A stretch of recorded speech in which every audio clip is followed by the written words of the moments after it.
I never expected that a burst water main next door would change my life, but that's exactly what happened. For the better part of a year, my life had been governed by a very specific and predictable rhythm. I'm Lucas, a freelance graphic designer, and my world was largely confined to the four walls of my second-story apartment. My routine was my fortress: coffee at 7, work from 7:30 to noon, a quiet lunch, then back to the digital canvas until the evening light softened and told me it was time to stop. It was a peaceful existence, but a solitary one.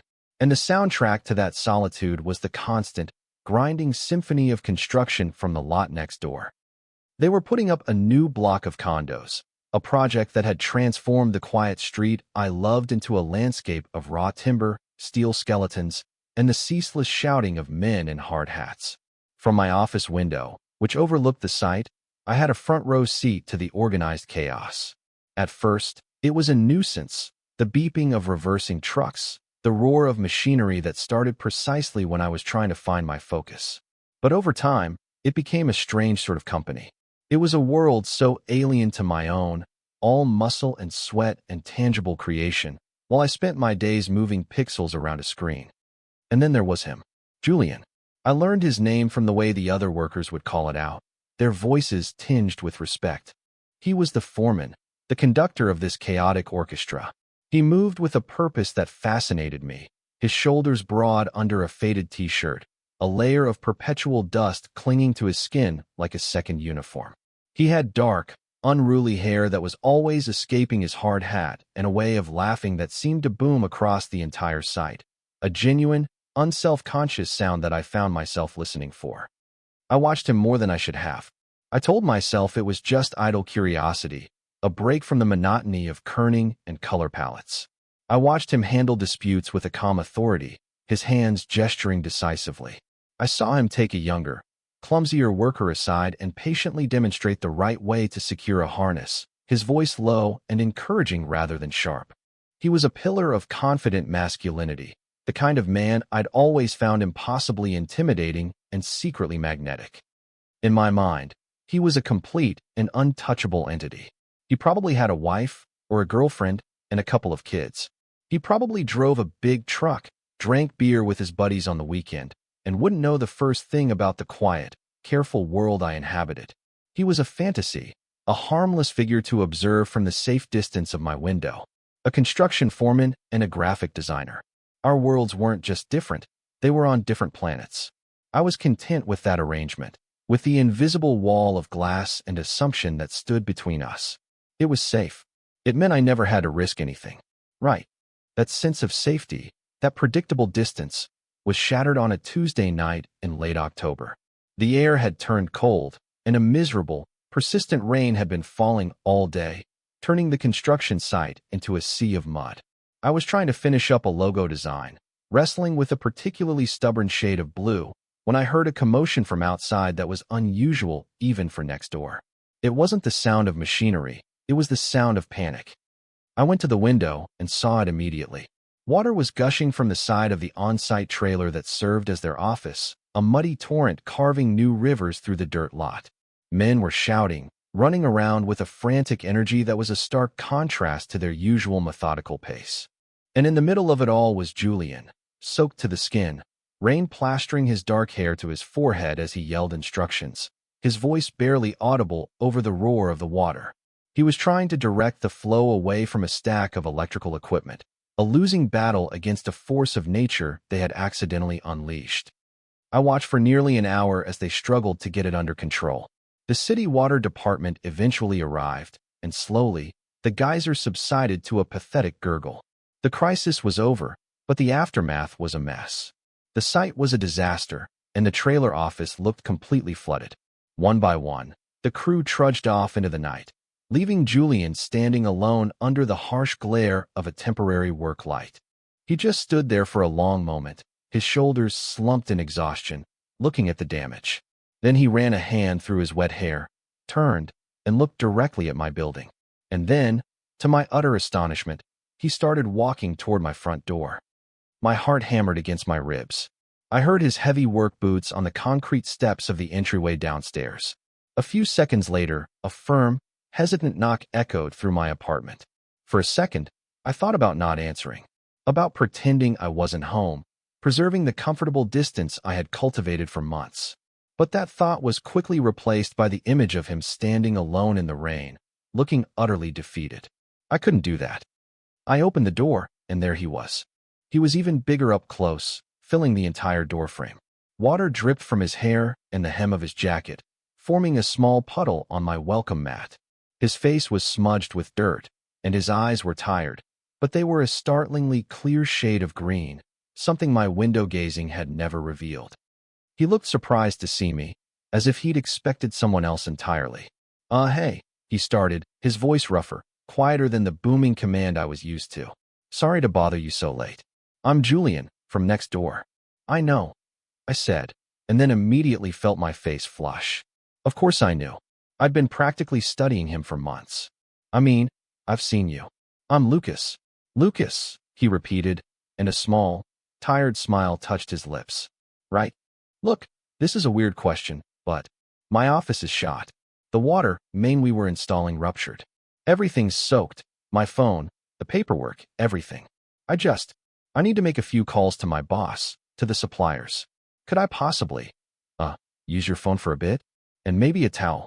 He gestured to his drenched state with a self-deprecating shrug. I can pay you for the trouble.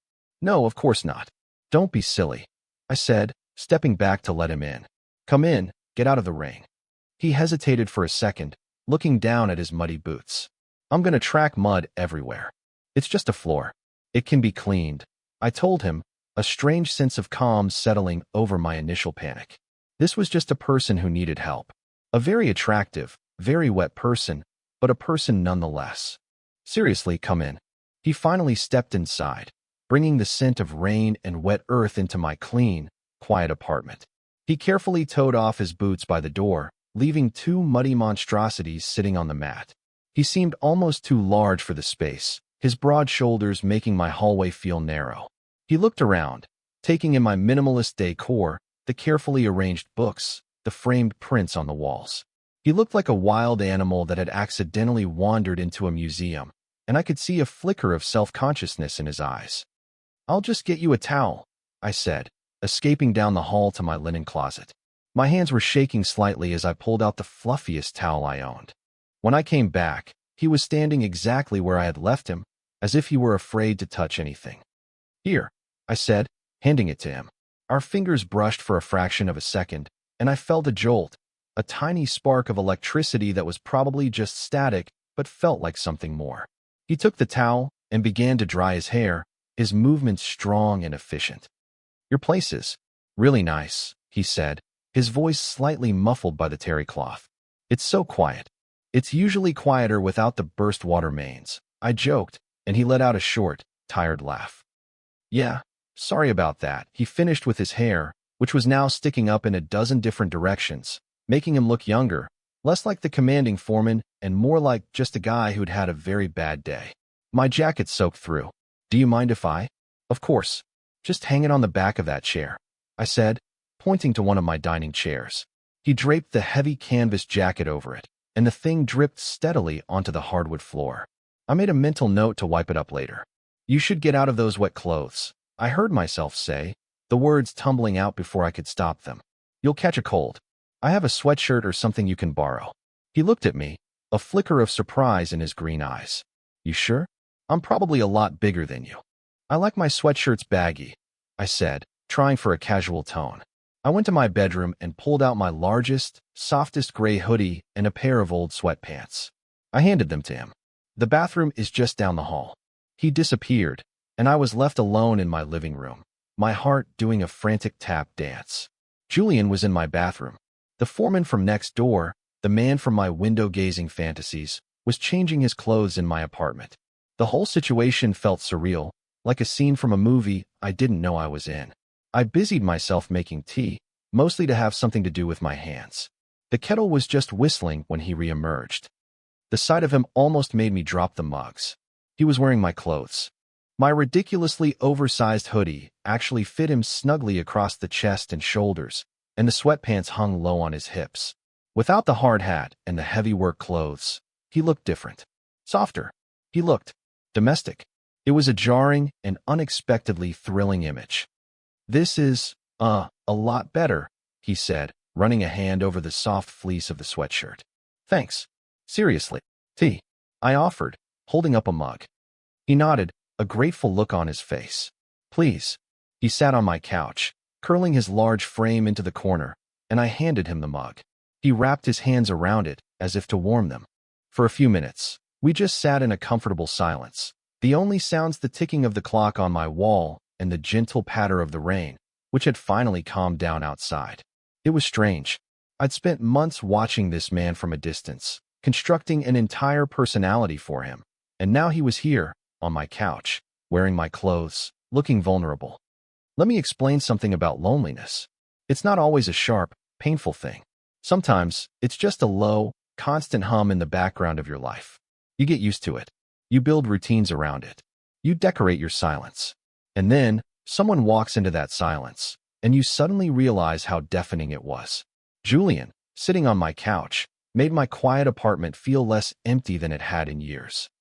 He finally broke the silence. "Okay, I should probably make those calls," he said, sighing.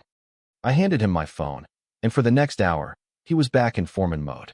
He talked to his boss, explaining the situation with a calm professionalism that belied the chaos I'd witnessed. He called suppliers, rescheduling deliveries. He called someone on his crew, checking to make sure they'd gotten home okay, and promising them their hours would be covered. Through it all, I caught glimpses of the man I watched from my window, the one who was in charge. But I also heard something else in his voice, a deep well of responsibility and a genuine concern for the people who worked for him. When he finally finished, he handed the phone back to me with a look of pure exhaustion. "Done," he said, slumping back into the couch cushions. "For now." "Sounds stressful," I said, stating the obvious. "It's part of the job," he shrugged. "Things go wrong. You just have to fix them." He took a long sip of his now lukewarm tea and looked around my living room again. His eyes settled on a large abstract painting on the wall, a swirl of blues and grays that I'd done myself a few years ago. "I like that," he said, his voice soft. "It feels like the ocean during a storm." I was taken aback. Most people just said, "That's a lot of blue," or asked what it was supposed to be. No one had ever described its feeling so accurately. "I painted it," I admitted. His eyes widened slightly, and he looked from the painting back to me. "Really? Wow. It's really good. You're talented." "Thanks. It's just a hobby." "Seems like more than a hobby," he said, still studying it. "You've got a good eye." Coming from him, the man of tangible, practical things, the compliment landed with a surprising weight. It was in that moment that the carefully constructed image I had of him began to crumble. This wasn't just a construction worker. This was a man who understood the feeling of a painting. A man who noticed things. We talked for another hour after that. He asked about my work, and his eyes didn't glaze over when I tried to explain what a vector graphic was. He told me about growing up in a small town, about how he'd gotten into construction because he liked building things he could touch. He was surprisingly easy to talk to. The looming, intimidating figure from my window had been replaced by this warm, thoughtful man sitting on my couch. The more he talked, the more I felt that safe, invisible wall between our worlds dissolving. It was getting late, well past midnight, when he finally stood up to leave. "I should let you get some sleep," he said, stretching his arms over his head. The hoodie rode up, revealing a tantalizing strip of flat stomach and the waistband of my sweatpants. I quickly looked away. "It's no problem," I said honestly. "I'm glad I could help." He changed back into his own damp clothes, which I'd hung near a vent to help them dry. He folded my sweatshirt and sweatpants with a surprising neatness and set them on the chair. When he was dressed, jacket on, boots tied, he stood by the door, looking at me. The air was suddenly charged with a different kind of energy. "Thank you, Lucas," he said, his voice low and serious. "You really saved me tonight." "Anytime," I replied, my own voice a little too breathy. He held out his hand. "Seriously, thank you." I reached out to shake it, but my hand was a little unsteady. His was large and calloused, but his grip was gentle. He didn't let go right away. He just held my hand for a moment, his thumb brushing lightly over my knuckles. It was a small, almost imperceptible movement, but it sent a shockwave straight through my system. His green eyes held mine, and in that moment, I felt a connection so potent it almost scared me. It was a question, a statement, and an acknowledgement all at once. Then, just as quickly as it started, it was over. He released my hand, gave me one last small, unreadable smile, and was gone, leaving me alone in my hallway with the lingering scent of rain and the ghost of his touch on my skin. I stood there for a long time, my heart pounding a frantic, hopeful rhythm against my ribs. The days that followed were a special kind of torture. After that night, the comfortable anonymity of my window watching was gone. Every time I glanced outside, I felt a nervous flutter in my stomach. I was no longer just an observer. I was a participant, at least in my own mind. And the dynamic at the construction site had changed, too. Or maybe it was just my perception of it that had changed. Julian was there, as always, directing his crew, his voice carrying on the wind. But now, occasionally, he would look up. His eyes would scan the windows of my building, and when they found mine, he would give a small, almost imperceptible nod. It was a tiny acknowledgement, a secret shared between us, but it felt monumental. Each nod was a fresh log on the fire of my burgeoning hope. Our brief interactions continued. One morning, as I was leaving to get groceries, he was outside supervising the pouring of a concrete foundation. He saw me, broke away from his conversation, and jogged over. "Hey, Lucas," he said, a genuine smile on his face. "Thanks again for the other night." "It was nothing," I said, trying to sound casual, even as my pulse quickened. "No, it was something," he insisted. "You were a lifesaver." We stood there for a moment in an awkward but not unpleasant silence. "So, you're a graphic designer? That's cool. You must be good at it. If that painting is anything to go by." We talked for a few minutes about my work and about the progress on the condos. It was simple, neighborly chit-chat, but underneath it, I could feel a current of something else. An unspoken awareness. The memory of his hand holding mine, the intensity in his eyes, hung in the air between us. A few days later, the real turning point came. It arrived in the form of a storm, a real monster of one this time. The sky turned a bruised purple in the middle of the afternoon, and the wind began to howl, rattling my windows in their frames. The weather alerts on my phone blared with warnings of torrential rain and power outages. The construction crew packed up early, securing tarps over anything that could be damaged and rushing off before the worst of it hit. I watched them go, a little disappointed that Julian had left with them without his usual nod. I settled in for a long, noisy night, putting on some music to drown out the sound of the wind. But just as the first fat drops of rain began to splatter against the glass, the power flickered once, twice, and then died completely, plunging my apartment into a dim, gray twilight. I sighed, fumbling for the emergency candles I kept in a kitchen drawer. As I was lighting the first one, there was a knock at my door. It was a frantic, urgent sound, completely different from his knock the last time. My first thought was that something was wrong, that the storm had caused another disaster next door. I flung the door open, my heart in my throat. It was Julian. He was soaked again, but this time it looked like he'd run through a waterfall. Rainwater streamed from his hair and dripped from his chin. He wasn't wearing his work gear, just jeans and a t-shirt that was plastered to his chest. "Julian, what's wrong? Is everything okay?" I asked, pulling him inside. "I'm so sorry to do this again," he said, his teeth chattering slightly. "My place. The roof in my building is leaking. Badly. Right over my bed.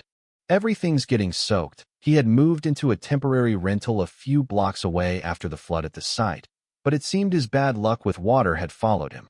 And the power's out there, too. I didn't know where else to go. "You came to the right place," I said without hesitation. "Come in. Get dry." The whole scenario felt like a repeat of our first meeting, but this time it was different. This time, it felt less like an emergency and more like fate. I gave him the same set of clothes he'd borrowed before. When he came out of the bathroom, freshly changed into my gray hoodie and sweatpants, the flickering candlelight cast long shadows across the planes of his face. The storm raged outside, creating a bubble of strange, intimate isolation inside my apartment. We sat on the couch, not talking much at first, just listening to the wind and the rain.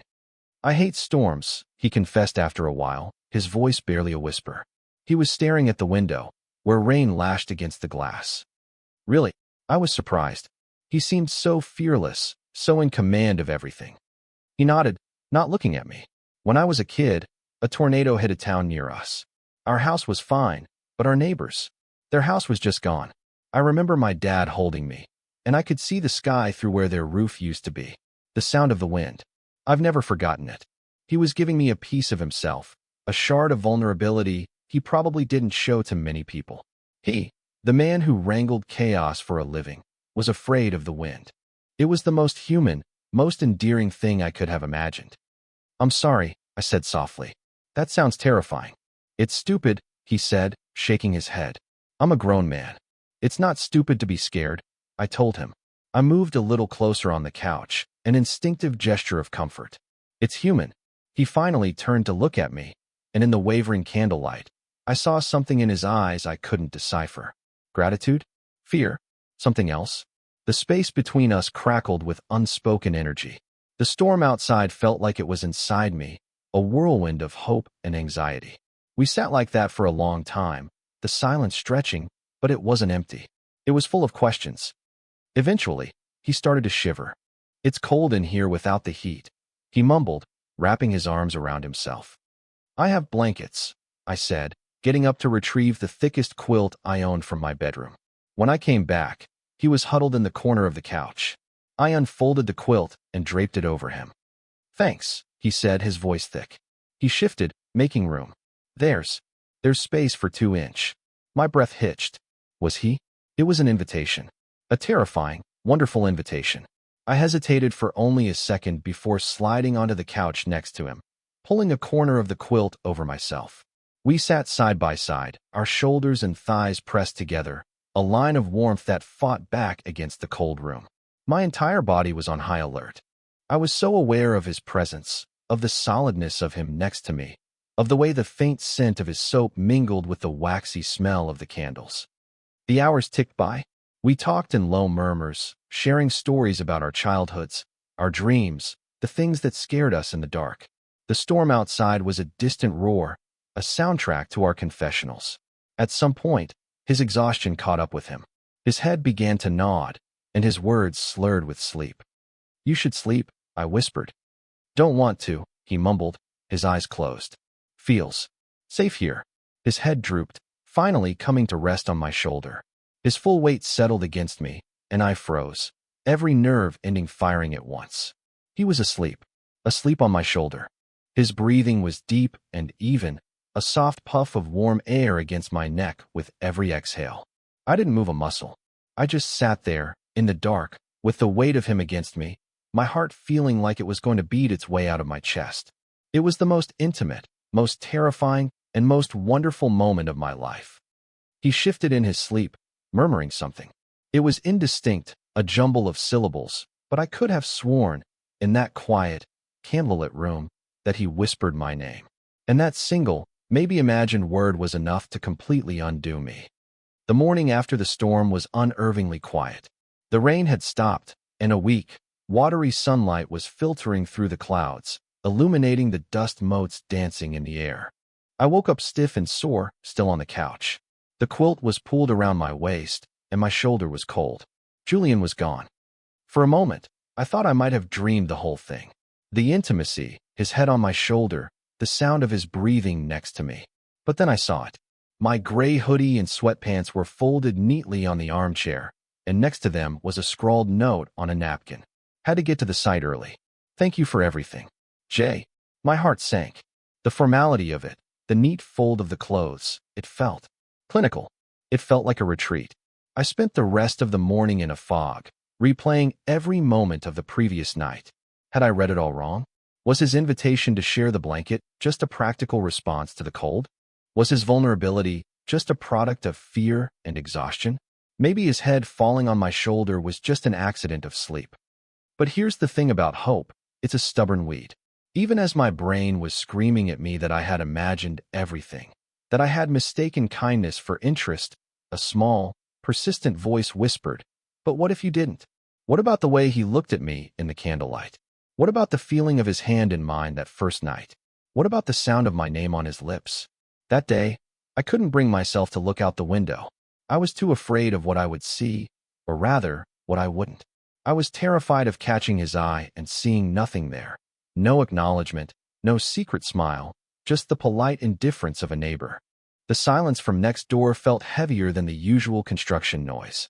My own silence felt heavier, too. The next day was the same. And the day after that. 3 days of agonizing silence. 3 days of me hiding in my own apartment, avoiding the window like it was radioactive. I saw him from a distance once, when I had to take out the trash. He was standing with his back to me, talking on the phone. He didn't turn around. He didn't seem to notice I was there at all. Each non-interaction was like a small paper cut on my already fragile hope. My internal monologue was a battlefield. One part of me, the cautious, self-protective part, was building its walls back up, brick by painful brick. It told me I was foolish to think a man like Julian could ever be interested in me. He was just being nice. He was in a jam, and I was a convenient port in a storm. Literally, I had been a utility, not a possibility. But the other part of me, the part that had felt the warmth of his body next to mine, refused to surrender. It replayed the evidence, the compliment about my painting, the way his eyes held mine, the shared vulnerabilities whispered in the dark. That part of me argued that the awkwardness I was sensing from him wasn't indifference. It was fear. Maybe he was just as confused and scared as I was. Maybe he was retreating because he felt something, too, and didn't know what to do with it. This internal debate was exhausting. I swung wildly between giddy optimism and crushing despair, sometimes in the same hour. I overanalyzed every word, every gesture, every shared silence. I was driving myself crazy, caught in a limbo of unspoken tension. I knew something had to give. The space between our two buildings, once a simple physical distance, now felt like a chasm loaded with meaning, and I didn't know how to cross it. I just knew that the silence was becoming unbearable. By the end of the week, I had worked myself into a state of resigned misery. I had decided, for my own sanity, to accept the most likely scenario. I had misread everything. It was time to put the fantasy away, to rebuild the wall, to go back to being the anonymous observer in the window. It hurt, but it seemed like the only way to protect myself from further disappointment. My fortress of routine was waiting, and it was time to retreat back inside. On Friday evening, as I was listlessly pushing some pasta around a bowl, there was a knock on my door. It was a soft, hesitant knock, so different from the previous ones. My stomach twisted into a knot. I knew, with a terrifying certainty, who it was. My first instinct was to ignore it. I couldn't handle another round of polite thank yous or, worse, an awkward apology for giving me the wrong idea. But I couldn't do it. I had to know. Taking a deep breath, I walked to the door and opened it. Julian stood there, looking just as nervous as I felt. He wasn't wearing his work clothes. He was in a clean shirt and jeans, his hair was combed, and he looked like he had spent a long time deciding to come here. He wasn't looking at me, but at his own shoes, as if they held the secrets to the universe. "Hey," he said, his voice quiet. "Hi," I managed to reply. Can we talk for a minute?" he asked, finally lifting his gaze to meet mine. His green eyes were filled with an anxious energy that mirrored my own. I just nodded, stepping aside to let him in. The air in the apartment immediately felt thick with everything that had gone unsaid between us for the past week. He didn't go to the couch this time. He just stood in the middle of my living room, shifting his weight from one foot to the other. "Look, Lucas," he started, rubbing the back of his neck, a gesture I was beginning to recognize as his tell for when he was stressed. "I'm sorry. For being weird this week. For just disappearing the other morning. It's okay," I said automatically, even though it wasn't. "No, it's not okay," he insisted, shaking his head. "I've been an idiot. I freaked out a little." He took a breath, and the words started to come out in a rush. "That night, with the storm, I wasn't just cold, Lucas. And I wasn't just scared of the storm. I was scared of this, of what I was feeling." My heart stopped. I could barely breathe. He continued, his voice earnest and laced with vulnerability. "I've been trying to figure out how to talk to you for months. I noticed you in the window. I'd see you looking down at the site, and I wanted to know who you were. The night of the pipe burst. That wasn't as much of an emergency as I made it out to be." I stared at him, confused.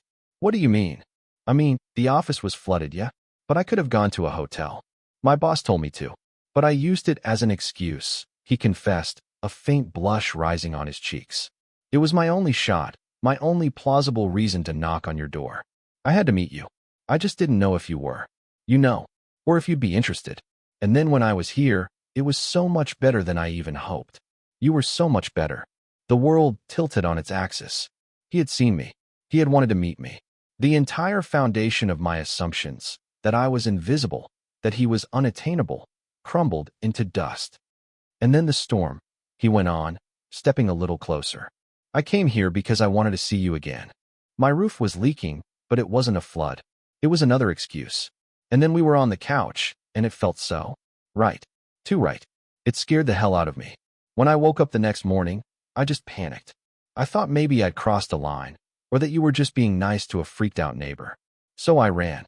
He was standing in front of me now, so close I could feel the warmth radiating from him. I've spent the whole week kicking myself. I thought I'd blown it.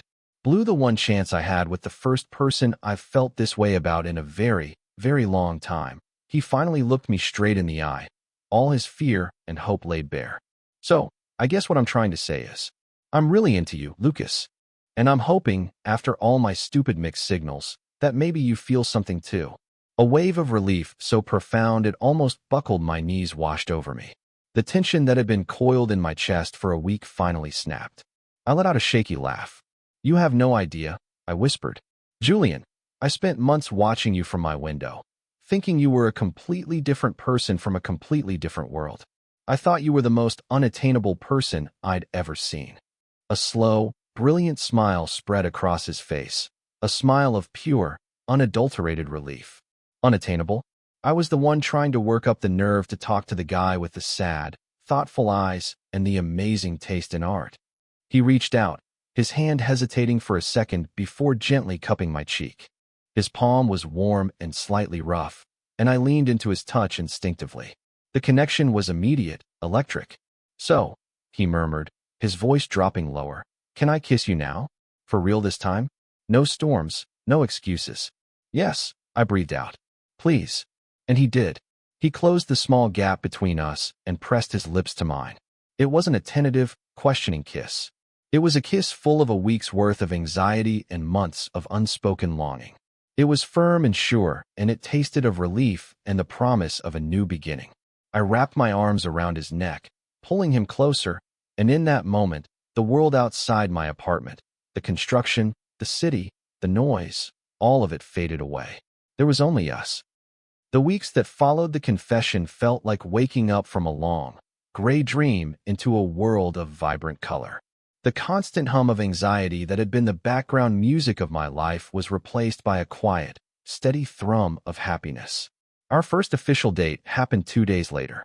Julian suggested a fancy restaurant, but I countered with a proposal for him to come over and let me cook for him. I wanted him here, in my space, where our story had started. He showed up with a bottle of wine and a nervous smile. Watching him in my kitchen was a revelation. His large, capable hands, which I'd only ever seen gripping tools or blueprints, were surprisingly gentle as he helped me chop vegetables. There was an easy domesticity to it, a comfortable rhythm we fell into as if we'd been doing it for years. We talked and laughed, the conversation flowing easily, no longer punctuated by fear or uncertainty. Seeing him out of his work context was another discovery. He wasn't just Julian the foreman. He was Julian, the man who had a surprisingly dry wit, who loved old black and white movies, who spoke about his family with a deep, abiding affection. And I, in turn, felt myself opening up in ways I never had before. With him, I wasn't just Lucas the quiet designer. I was funny. I was interesting. I was someone worth knowing. He saw a version of me that I was only just beginning to see in myself. Our relationship was built in small moments. The way he'd show up at my door at the end of his workday, covered in dust, just to give me a quick, gritty kiss before heading home to shower. The way he'd leave a coffee on my doorstep some mornings before he started his shift.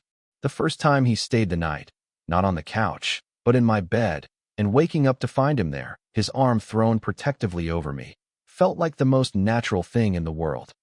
The construction site next door was no longer a source of noise or a symbol of our different worlds. It became a part of our story. I'd look out the window and see him, and instead of feeling a pang of lonely longing, I'd feel a swell of affection.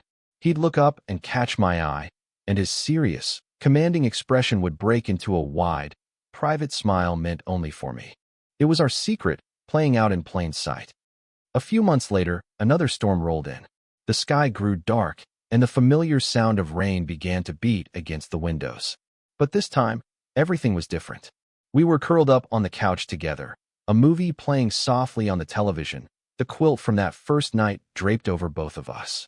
A particularly loud clap of thunder rattled the building, and I felt him tense for a fraction of a second beside me. I looked at him, and he caught my gaze.